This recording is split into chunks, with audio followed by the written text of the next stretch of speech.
Aqui como funciona a cooperativa, né? Então o ato cooperativo é o que é realizado entre o cooperado e a sua cooperativa para representá-lo nos contratos e nos serviços, né? E por que existe um repasse do dinheiro? Porque juridicamente, no mercado econômico que nós temos, o dinheiro não pode entrar direto, apesar dele ser sócio da cooperativa, entrar dinheiro na conta dele, como qualquer empresa entra na cooperativa e ela distribui, mas distribui com total transparência, né? E diferente às vezes do mercado. Aqui uma diferença também, depois vou deixar à disposição, se alguém quiser, pode pedir por e-mail, não sei com quem, mas o PowerPoint, se vocês quiserem também.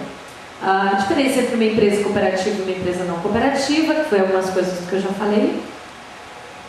A expansão, olha, estima-se que 800 milhões de homens e mulheres sejam sócios de cooperativas em todo o mundo. Então é bilhões, não é bilhões, eu errei.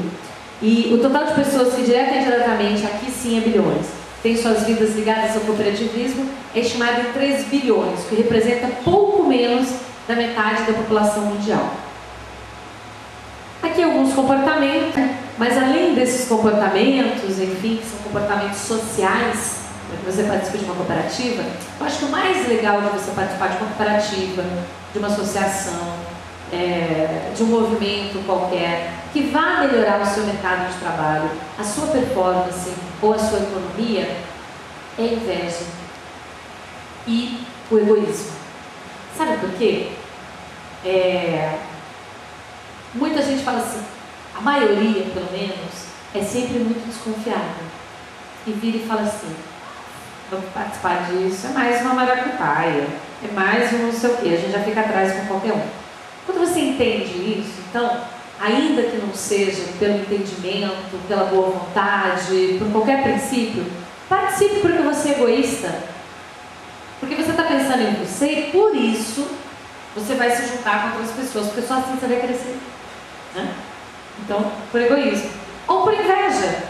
Eu quero ser melhor do que o outro. E só me juntando às outras pessoas eu vou ser melhor. Porque não tem jeito. Não tem outra solução. Ou é ou não é.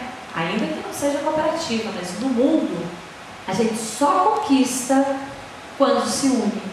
É por isso que muitas vezes, tantos políticos, tantos empresários, que usam e abusam das pessoas dos outros.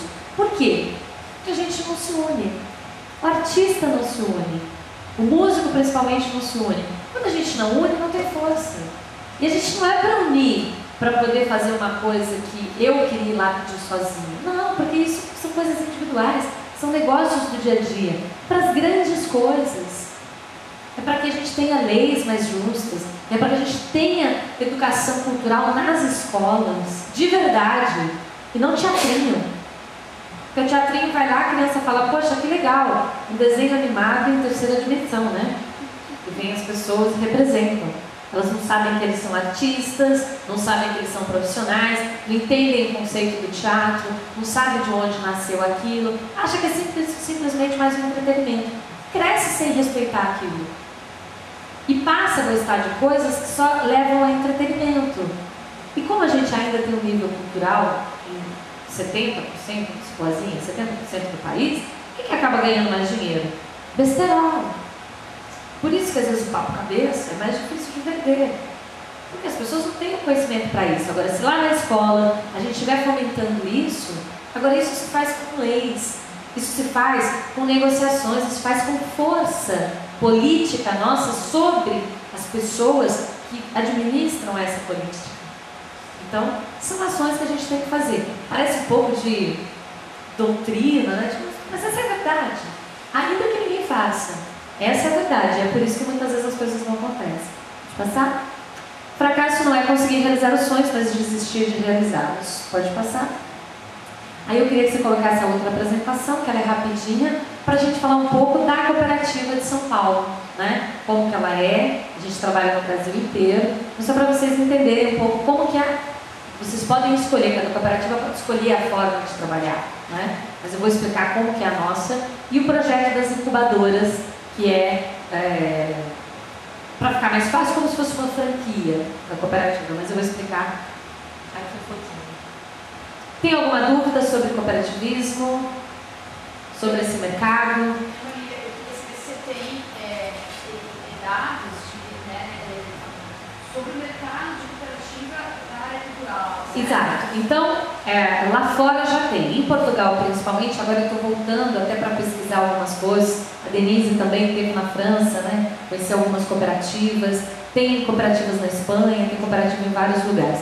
Na América Latina, agora, eu estive nessa reunião no México, não tem muitas cooperativas na área de cultura nas Américas, né? No Brasil, a cooperativa mais antiga é a Cooperativa Paulista de Teatro, que foi justamente de um ator, que foi um dos fundadores da cooperativa. No Brasil, para se montar uma cooperativa, a gente precisa de 20 pessoas. Fora do Brasil, são 7. Tem uma lei agora que eles estão tentando para que no Brasil também sejam 7 pessoas, mas ainda não está aprovada. Mas está em tramitação, talvez no ano que vem eles consigam alguma coisa. Bem, essa cooperativa foi fundada em São Paulo há 30 anos. Depois disso, não teve mais. Começou novamente a aparecer cooperativas com visibilidade, com retorno, há 5 anos, 5, 6 anos, principalmente em São Paulo, quando se mudou o regime de administração da cultura no Estado. A Secretaria Estadual de Cultura criou as OSs, que são as organizações sociais que passaram a gerenciar tudo que estava acontecendo, né? E as OS, que são associações, não podem contratar o artista diretamente, então eles tiveram que contratar muitas cooperativas. Então, muitas cooperativas foram criadas em função disso, porque os artistas foram se organizando para poder prestar serviço. Nessas andanças que eu tenho feito, eu tenho descoberto cooperativas que são incentivadas na criação pelo contador. O contador, você chega a ter um grupo, a gente quer uma empresa, ou a gente quer uma associação, aí ele fala, olha, cria uma cooperativa. Mas como existe um preconceito ainda, principalmente por causa do boom dos anos 80, de toda maledicência que disseram a respeito das cooperativas, muita gente fala, ixi, cooperativa, ou nem sabe o que é. Então eu tenho conhecido muitas cooperativas, então tem aqui a cooperativa que é daqui. Tem de música, tem uma cooperativa em São Paulo, tem uma cooperativa, tem 2 cooperativas de música no Rio de Janeiro e tem uma cooperativa de música em Minas. Cooperativa de teatro tem essa em São Paulo, tem uma em Brasília e tem uma na Bahia. Cooperativa de artesanato tem aos montes, tem muitas cooperativas de artesanato. Algumas voltadas bastante para a cultura e outras meio que apoiadas pelo Sebrae, que tem uma ação dentro das cooperativas de fomentar cooperativas de produção. Então, aí criaram muitas cooperativas de artesanato. Tem a Uniambiquara, que é uma cooperativa de Campinas, que são 20 artistas, alguns de música, alguns de teatro, que alugaram um espaço e acabaram criando uma cooperativa. Tem uma cooperativa no ABC, tem 2 cooperativas de culturas populares, tem cooperativa de dança, tem cooperativa de circo, tem cooperativa de artistas plásticos. O grande problema é que a maioria não consegue sobreviver, né? Nós, a cooperativa de música e a cooperativa de teatro, acabamos sobrevivendo porque nós tínhamos uma demanda do Estado que durante um tempo, vocês vão ver aqui, gerou um movimento financeiro na cooperativa que deu uma sustentada. Mas, como o artista não tem know-how empreendedor e como o próprio fomento cooperativo ainda é pequeno, e ninguém até então, pelo que eu saiba, né, posso até estar equivocado e encontrar pessoas no caminho, mas até então tinham fomentado tanto na área da cultura cooperativista. Ou muitos viam o cooperativismo como uma coisa muito social, que é para ajudar catador de lixo, que não sei o que, aquilo, ou para as grandes, para as fazendas, cooperativa de crédito, enfim, tem um mundo cooperativista no Brasil que é meio uma panela, que fica entre eles mesmos, né? A gente precisa desmistificar isso, sair um pouco dessa panela, né? Trazer para a realidade de todo mundo, mas existem muitas. Tem bastante, tem muitas.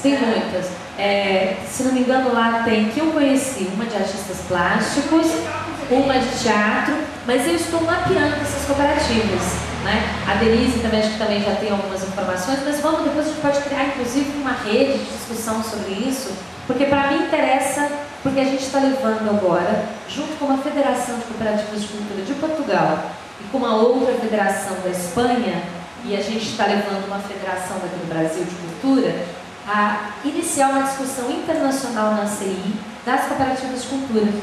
Então me interessa muito mapear essas cooperativas e incentivar a criação de outras, né?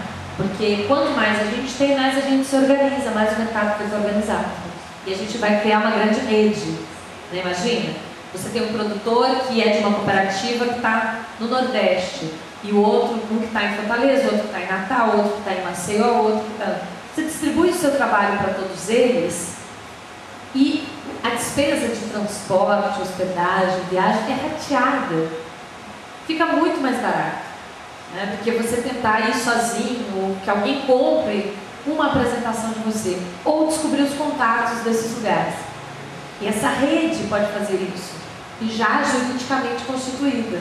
A gente nem vai passar pela burocracia da nota fiscal ou de qualquer coisa.